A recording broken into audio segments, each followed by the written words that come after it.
Hello guys and welcome back to another video of my channel rides and drives. आज की video होने वाली है हमारी अपनी Vespa SXL 150 matte red colour.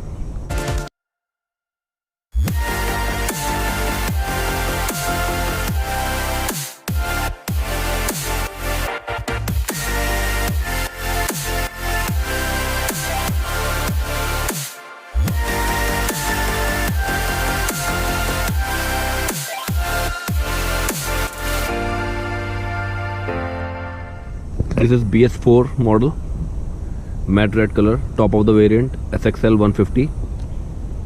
SXL 150. It comes with 149.5 cc, air-cooled, single-cylinder, 3-valve per cylinder engine. It comes in total 6 colors: matte black, white, pearl white, racing 60s, matte red, matte blue and orange color. And बात करें इस गाड़ी की तो ये मुझे पड़ी थी 1.2 lakhs ऑन रोड। इसकी बिल्ड क्वालिटी, इसकी पेंट क्वालिटी एंड इन सब एडवांटेजेस की वजह से ही ये सबसे ओवर प्राइस्ड है, सबसे एक्सपेंसिव स्कूटी है ये। And BS6 updated version 1.33 lakh ex showroom यानी ऑलमोस्ट 1.6 लाख के अप्रॉक्स पड़ती है वो। My Vespa is matte red, matte dragon red and there is saying if you buy a Vespa buy in red. And शुरुआत करते हैं इसकी लुक से।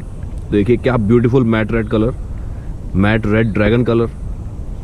There is a Vespa badging in the front, Piaggio badging, indicators, beautiful black accent on the nose, the mudguard, it's a plastic mudguard, beautiful black accent, crystal clear headlight, हमने इसमें night I की LED use करी है।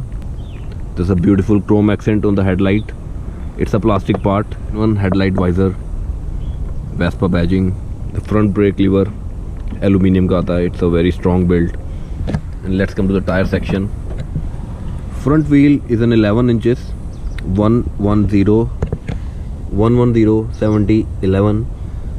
Front wheel इसका 11 inches का है, 5 spoke alloy wheel, beautiful design, MRF nylo grip zapper, aeroplane drived swing arm suspension use किए गए हैं जो कि एक्सीलेंट काम करते हैं। इसकी स्पेसिफिकेशन भी अभी आपको बताएंगे। Full red accent on the shockers, single side shockers मिलेंगे। कि लेफ्ट साइड देखेंगे तो ये पूरी नीट एंड क्लीन, यहाँ पे कोई डिज़ाइन नहीं है। And there is a little scratch over there जो कि ये बताता है कि ये फुल स्टेनलेस स्टील बॉडी है। ये स्क्रैच पिछले 2 सालों से है और अभी तक इसमें कोई रस्ट नहीं लगा है, तो ये बताता है कि ये पूरी एक्चुअली में पूरी फुल स्टेनलेस स्टील बॉडी है। And it comes with a monocoque steel body. एक ही फ्रेम है पूरा, खाली मडगार्ड पोर्शन अलग है, बाकी पूरा एक ही फ्रेम मिलेगा। बाकी स्कूटीज़ एंड बाकी बाइक की तरह अलग अलग नहीं, जैसे एक्टिवा में ये पोर्शन अलग होता है और ये अलग होता है, ऐसा नहीं है। Let's come to the handle portion, strong and a thicker grip। इसका GPS navigation Vespa application से कंट्रोल होती है। It's a mode and there's a mode button which tells trip A, trip B, odo। It's a dummy button, it's a self start button, it's a high beam, low beam, indicator left right, it's a horn। इसके grips काफ़ी चौड़े हैं, काफ़ी मोटे हैं, जो कि मुझे शुरू में लगता था कि जो पतले ग्रिप्स हैं वही कंफर्टेबल होते हैं, लेकिन नहीं, चौड़े और मोटे ग्रिप्स ज़्यादा कंफर्टेबल होते हैं लॉन्ग राइड्स के लिए। हम बात कर रहे थे कंसोल की।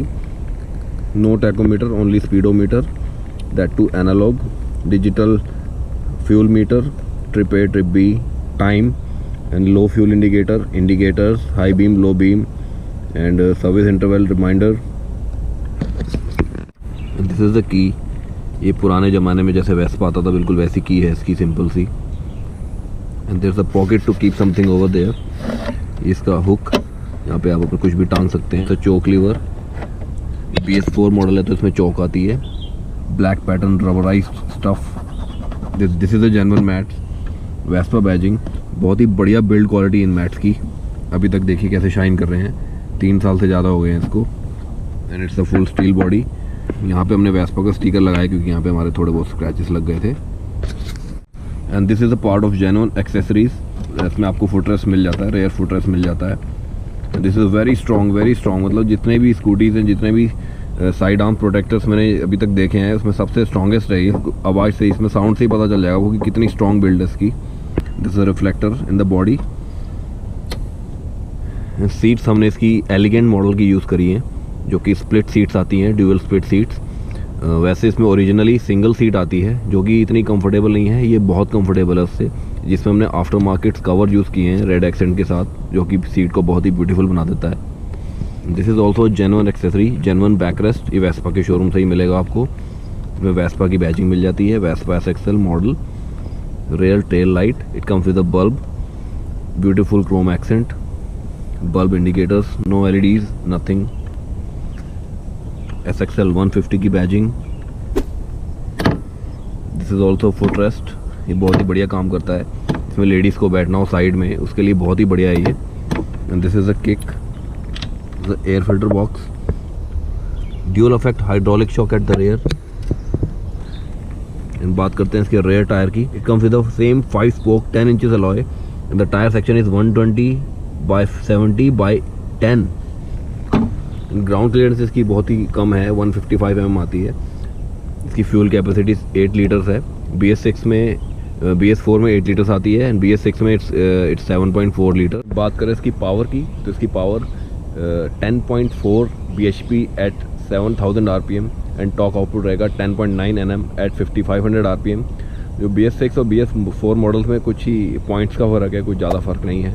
एंड माइलेज की बात करें तो मुझे डे टू डे रन में ये अप्रॉक्स 25 लोकल में एंड 30 to 35 हाईवेज में दे देती है। और माइलेज की थोड़ा प्रॉब्लम है, माइलेज इसकी बहुत ही कम है।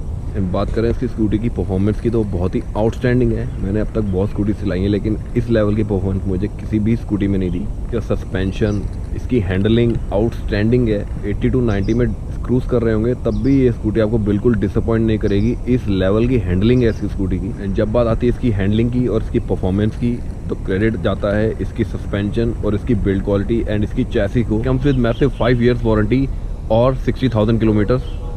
एंड इस व्हीकल की मेन एडवांटेजेस या मेन प्रॉस की बात करी जाए तो इसकी राइड क्वालिटी, इसकी हैंडलिंग, इसकी परफॉर्मेंस आउटस्टैंडिंग है। पहली बात तो आप इसमें 80 to 90 किलोमीटर पर आवर पे क्रूज कर सकते हैं। इसकी टॉप स्पीड में 105 kmph तक अचीव कर चुका हूँ। सेकेंड एडवांटेज मुझे इसकी लुक्स, इसका कलर, वेस्पा की लेगेसी बहुत ही बढ़िया, अल्टीमेट, इतना प्यारा कलर है, इतना सुंदर कलर है कि लोग दूर से अट्रैक्ट हो जाते हैं, दूर से देख के कहते हैं यार ये कौन सा कलर है, कौन सी स्कूटी है। वेस्पा जैसी पेंट क्वालिटी आपको किसी और व्हीकल, किसी और स्कूटी में देखने को नहीं मिलेगी। थर्ड एडवांटेज की बात कर ले तो वाइट टायर्स इसके बहुत अच्छी लुक प्रोवाइड करते हैं। आगे 110 सेक्शन आता है, रेयर 120 सेक्शन आता है। इतने चौड़े टायर्स आपको किसी भी स्कूटी में देखने को नहीं मिलेंगे। इसके बेस मॉडल्स में ज़रूर आपको पतले और रेगुलर साइज़ के टायर्स मिलेंगे, लेकिन आपको टॉप ऑफ द वेरिएंट में जाएंगे तो उसमें वाइड टायर मिलते हैं, जो कि इसका बहुत अच्छा प्लस पॉइंट है। मुझे इसकी इंजन परफॉर्मेंस बहुत अच्छी लगती है। 150 cc है, अच्छी पावर, अच्छा टॉर्क प्रोड्यूस करता है। एंड इनिशियल पिकअप इसका इतना अच्छा नहीं है, इनिशियल टॉर्क इसका इतना अच्छा नहीं है। बात करें इसकी कुछ कॉन्स की माइलेज है, ये 25 to 30 की माइलेज देती है।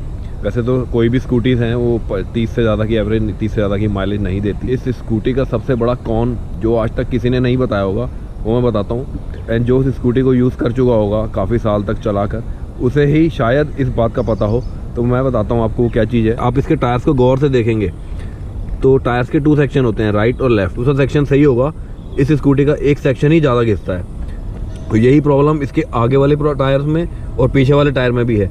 पीछे वाला टायर मैं चेंज करा चुका हूँ लेकिन आगे वाला टायर उतना नहीं घिसा। लेकिन ये देखिए इसका ट्रेड कितना है, बिल्कुल ऑलमोस्ट फ्लैट हो चुका है और यहाँ पे फुल ग्रिप है। ये एक मेजर डिसएडवांटेज है जो मैंने बहुत ही बारीकी से ऑब्जर्व किया है। 3 साल राइड करने के बाद मैंने ये ऑब्जर्व किया है कि इस स्कूटी का एक सेक्शन ही टायर का घिसता है।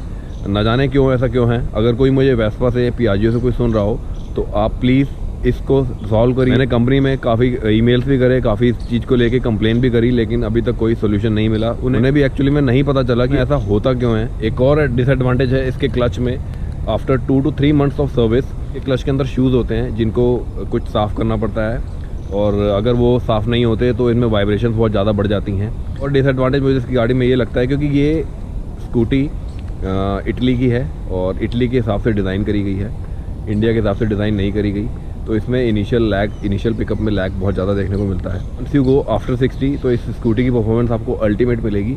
लेकिन इनिशियल स्टेज में जैसे आप 2 जने बैठ रहे हैं और पैसेंजर, राइडर और पैसेंजर बैठ रहा है, तो उसमें इनिशियल स्टेज में इसमें पिकअप और टॉर्क काफ़ी कम महसूस होता है। ऐसा इसलिए होता है क्योंकि इसमें गियर रेशियोज इंडिया के हिसाब से डिज़ाइन नहीं किए गए, ये इटली के हिसाब से डिज़ाइन किए गए हैं। एंड इसमें एक रिडक्शन यूनिट आती है जो बेसिकली होते गियर्स ही हैं। जो अप्रीलिया में यूज़ होते हैं, तो हमने इसमें रिडक्शन यूनिट भी चेंज करी है, अप्रीलिया की डलवाई है। उसके बावजूद भी उतना पिकअप इनिशियली इसका नहीं महसूस होता। इतने सारे डिसएडवांटेजेस होने के बावजूद ये मेरी पर्सनल और फेवरेट स्कूटी है। वो इसलिए क्योंकि इसकी परफॉर्मेंस, इसकी हैंडलिंग मुझे और किसी भी स्कूटी में नहीं मिलती।